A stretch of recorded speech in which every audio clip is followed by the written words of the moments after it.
Bismillahirrahmanirrahim. Assalamualaikum warahmatullahi wabarakatuh. Bismillah, alhamdulillah, wala hawla wala quwwata illa billah. Bersyukur kepada Allah dengan mengucapkan alhamdulillahirabbil alamin, karena kita masih dapat menunaikan ibadah puasa Ramadan di tahun ini atas nikmah wal afiyah. Alhamdulillah. Saudara-saudaraku yang dirahmati Allah Subhanahu wa taala, suatu hal yang sangat mungkin terjadi apabila kita semua berharap kepada Allah, bermohon kepada Allah, apalagi kita bermunajat kepada Allah di bulan Ramadan. Ini adalah merupakan bagian daripada rencana strategis kita sebagai hamba Allah.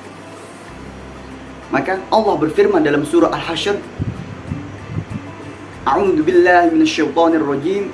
Ya ayyuhalladzina amanu taqullaha wal tanzur nafsum ma qaddamat lighad. Sudahlah yang beriman dipanggil dengan sebutan iman dengan tekanan takwa, wattaqullah. Kita sebagai orang yang beriman, maka kita harus mempunyai rencana strategis. Maksud rencana strategis di saat ini dan yang akan datang, wal tanzur nafsum ma qaddamat lighad. Kita semua harus memandang apa yang harus kita lakukan untuk hari esok. Maka dari itu, wattaqullah, dengan takwa kita kepada Allah.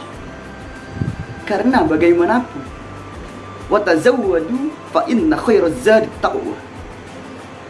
Berbekallah kita, karena sebaik-baik bekal adalah takwa. Nah, rencana strategis ini, saudara-saudaraku yang dirahmati Allah Subhanahu wa taala, sudah dimulai dari dulu.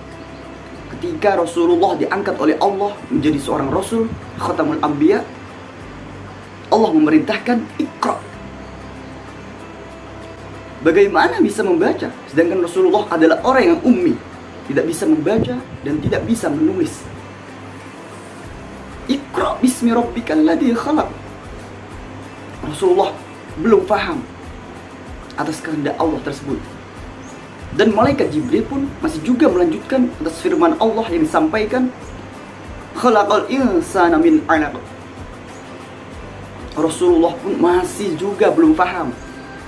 Maka semakin menggigillah baginda Rasul. Lalu bagaimana Rasulullah dapat membaca ayat tersebut?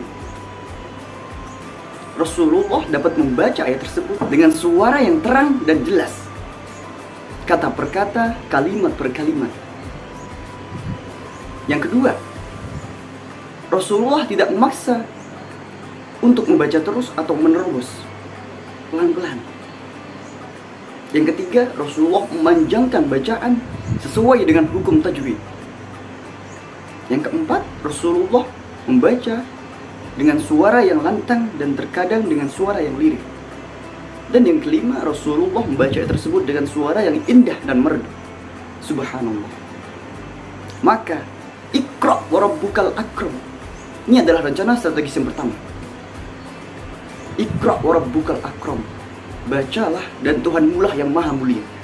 Artinya, Rabbukal akram. Jadi apapun yang hendak kita lakukan harus kita landasi berserah diri kepada Allah Subhanahu wa taala. Insya Allah rezeki akan terperoleh. Kemudian yang kedua, alladzi 'allama bil qalam, yang mengajar dengan pena.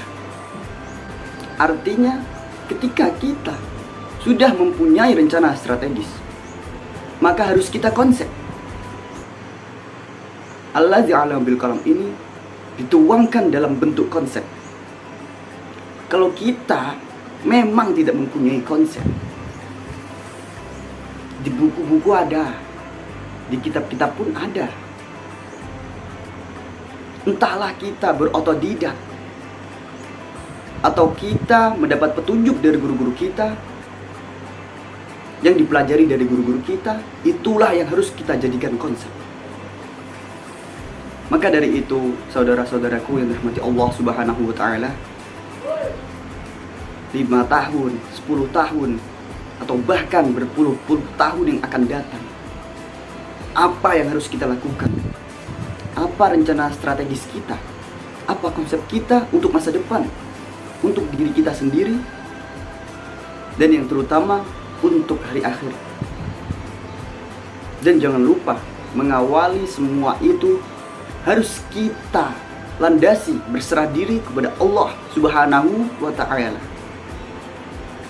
Semoga bermanfaat. Fa'tabiru ya ulil absar. Mohon maaf atas kekhilafan. Ihdinas siratal mustaqim wal afu minkum. Wassalamualaikum warahmatullahi wabarakatuh.